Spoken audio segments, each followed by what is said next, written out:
Hello, Chemistry 11. This is Mr. Chan. And this is the last little bit with regards to gas laws. Now, one thing I wanted to talk about with regards to gases is something called volatility.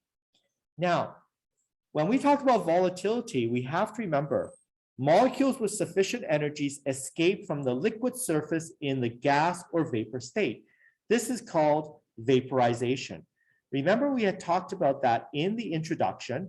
We talked about, when we went back here, we did talk about particles that enter the gas phase near the surface because they have more than enough average energy to enter the gas phase. Now, this vapor at the very top of the surface relates to a substance's volatility. The amount of escaping gas creates a layer of gas directly above the liquid, and the amount of pressure exerted by this vapor directly above the liquid is called vapor pressure.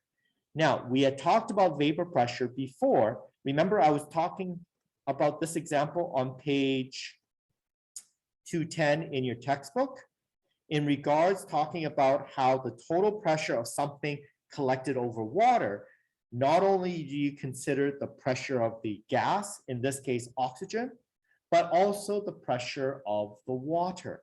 Because again, water, there's a layer of vapor right above water. Now, when a substance has a high vapor pressure, it's said to be volatile, and those with low vapor pressure is considered non-volatile. So in this case, if you look at the diagram on the left, why would this be considered volatile? Is because at this particular layer here,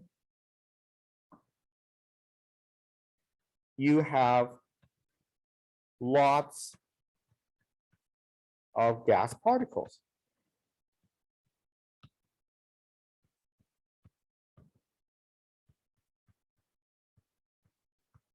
And that's why we would call this volatile. Now, if we were to give an example, this would be like gasoline. Why is gasoline able to ignite relatively easily?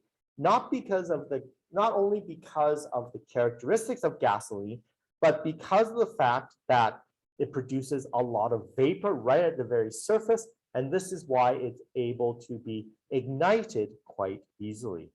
Here, this is not volatile because if you take a look at the number of gas molecules directly above the surface, this is low number of particles.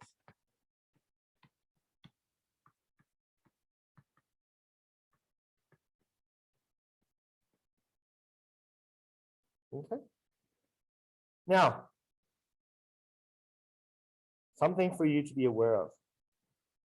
Now, what I wanted to do was talk about phase diagrams. I introduced you to phase diagrams back when we had the introduction to gases or introduction to this states of matter. And remember, we talked about this phase diagram where you had temperature on the y-axis and time on the x. Now, in some books, they would have this as energy on the x-axis. So if we did this, you would have energy.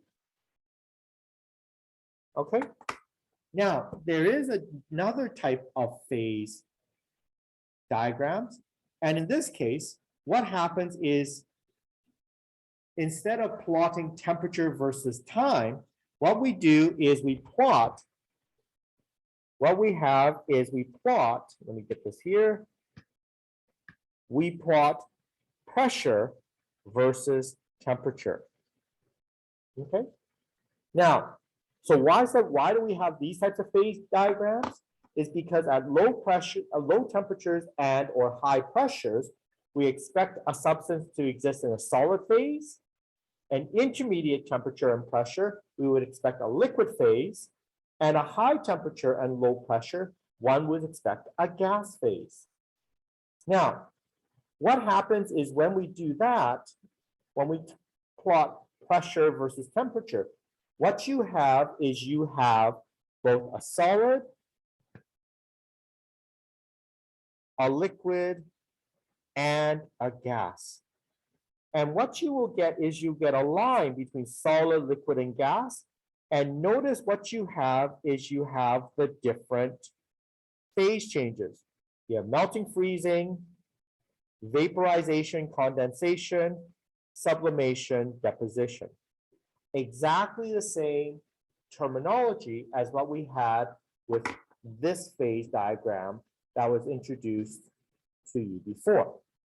You have, melting, boiling, that sort of stuff. Now, one thing that you should be aware of is this. Notice there's this thing called the critical point. And there's something called the triple point. Now, the triple point is a point at a certain temperature and pressure in which all three phases exist at the same time. Okay, that's the triple point. And critical point is beyond a certain temperature and pressure, there's no separation between liquid and gas. So at a high enough pressure and a high enough temperature, what happens is you get a mixture, an equilibrium, or no distinction between liquid and gas. And at a specific temperature and a specific pressure, you get all three, solid, liquid, and gases, coexisting in the same container. Now, one thing you should notice is this. Notice between solid and liquid. Notice this line here. It's a positive slope. Okay? But for water, notice the negative slope between solid and liquid. Notice the difference here. And I'll just shrink this down. Notice the difference between this slope here of a normal substance versus water. Now, notice it says the higher the pressure at a set temperature, the water changes into liquid. So notice here, this line.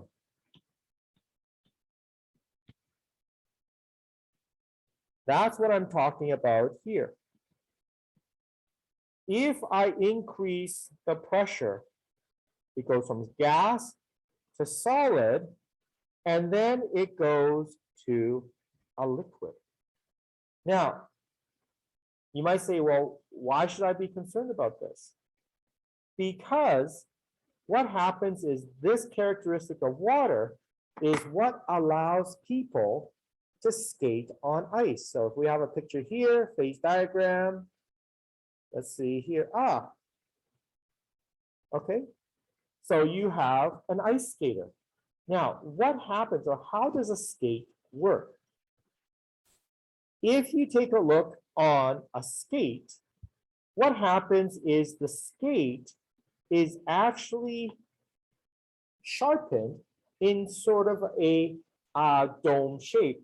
And so what you have is you have pressure points, really fine pressure points at the edge of the skate. And so at these particular pressure points, all the pressure or all the weight of the individual is at these points. And what happens is you're increasing the pressure. So what happens is at these particular pressure points, what you get is you get the ice melting. And what you get is you get slight melting here. And you're actually gliding on water. And this is why skating works. Now, one thing about skating is this.